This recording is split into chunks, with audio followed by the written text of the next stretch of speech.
আসসালামু আলাইকুম everyone, welcome back to my channel Cookhouse by Jannat. আজকে আমি আপনাদের সাথে মেয়োনিজ তৈরি করে দেখাবো। আর মেয়োনিজের ঘনত্ব দেখলে হয়তো বুঝতে পারছেন এটা কতটা পারফেক্ট হয়েছে।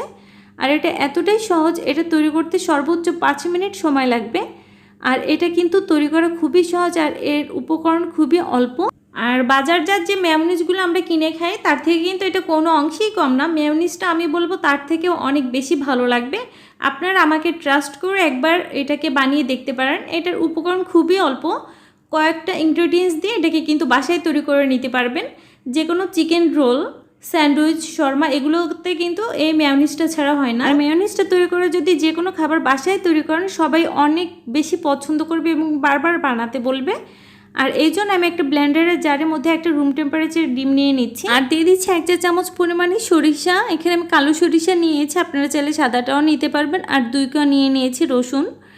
আর রসুন আর সরিষা এটা দিলে কিন্তু এর কোনো গন্ধ থাকবে না। আর এটা 2-3 দিন পর্যন্ত এটা সংরক্ষণ করা যাবে। 1 চা চামচ পরিমাণে দিয়ে দিলাম গোলমরিচের গুঁড়া, সামান্য একটু লবণ দিয়ে দিলাম, 1 চা চামচ পরিমাণে দিয়ে দিলাম চিনি। আর চিনিটা আপনারা একটু টেস্ট অনুযায়ী দিয়ে নেবেন। আর এখানে আমি দিয়ে দিচ্ছি 1 টেবিল চামচ পরিমাণে গুঁড়া দুধ। আর গুঁড়া দুধটা দিয়ে দেখতে পারেন এটা কিন্তু টেস্টটা অনেক বেশি বাড়িয়ে দেয়। আপনারা একবার আমাকে বিশেষ করে দিয়ে দেখতে পারেন। আর টমেটো কেচাপ দিয়ে দিলাম 1 টেবিল চামচ পরিমাণে, এতে করে এর কালারটা আরও বেশি সুন্দর লাগবে আর খেতে আরও বেশি ভালো লাগবে। আমাকে বিশেষ করে একবার হলেও টমেটো কেচাপ দিয়ে দেখতে পারেন। আর বেশি দিন সংরক্ষণ করার জন্য এখানে আমি 1 টেবিল চামচ পরিমাণে ভিনেগার দিয়ে দিলাম, হোয়াইট ভিনেগার। আর দিয়ে দিচ্ছি যাতে ডিমের কাঁচা গন্ধটা না থাকে এজন্য সামান্য একটু লেবুর রস দিয়ে দিয়েছি। আর এখানে আমি 1 কাপ পরিমাণে তেল নিয়ে নিয়েছি। আর 1 কাপ তেল আমি অল্প অল্প করে দিয়ে এটাকে 7 থেকে 8 বারের মতো দিয়ে এটাকে মিশিয়ে নিব।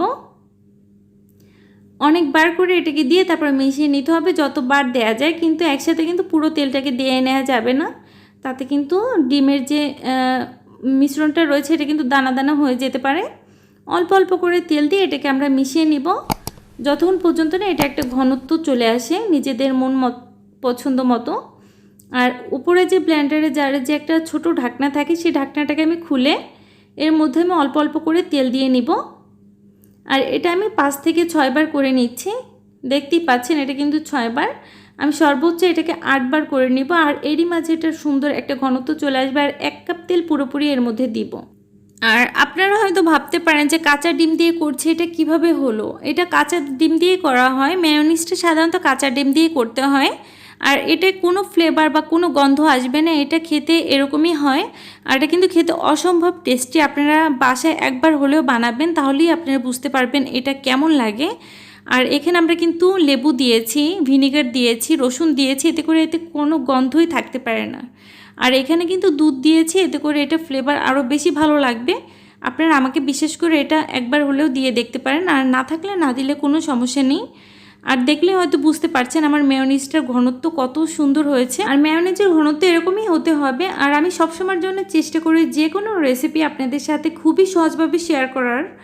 আর আপনাদের কাছে যদি সহজ এবং ভালো লাগে তাহলে অবশ্যই আমার চ্যানেলটাকে সাবস্ক্রাইব করবেন, আমার সাথেই থাকবেন। সবাই ভালো থাকবেন, সুস্থ থাকবেন, আমাদের জন্য দোয়া করবেন। আল্লাহ হাফিজ।